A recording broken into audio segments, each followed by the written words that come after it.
講到這 Meta 下面的這個社群平台呢，佇台灣發生熊熊甲人停權的災情，受害者在今仔日也有繼續在增加。這停權的原因大部分攏是講你無滿13歲，受影響的有一寡網青、政治人物和媒體。那 Meta 是回應講，因為技術出問題造成判斷錯誤，所謂發展部也強調，初步判斷是技術有問題，唔是針對特定族群或者是人士。那 Meta 這邊呢，也正在修理當中。據調查採訪出名的網絡媒體報導者，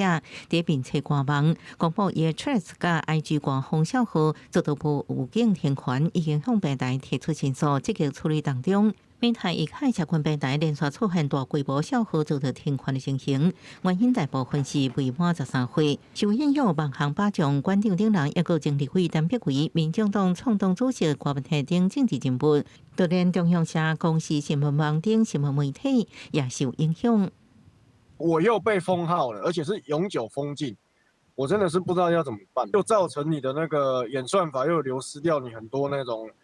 自然流量的受眾。就只能等啊，就跟一般大眾一樣。FB 還在，也沒有違反過社群什麼規則。像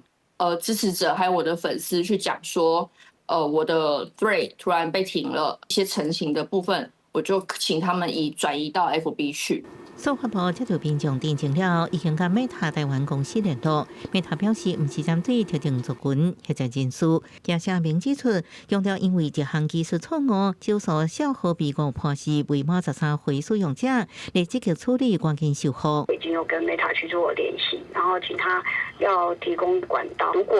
有因為誤封所造成的這個賬號下架的狀況，能夠技術的協助民眾來做一個復權的處理。學者分析 Meta 維護下後面的所謂法令規定，設有青少年小號保護機制，限制使用者愛滿13歲才能使用，研判可能因為機制較嚴格，技術發生問題。看起來，臉書它其實比較像是針對的是這個兒少，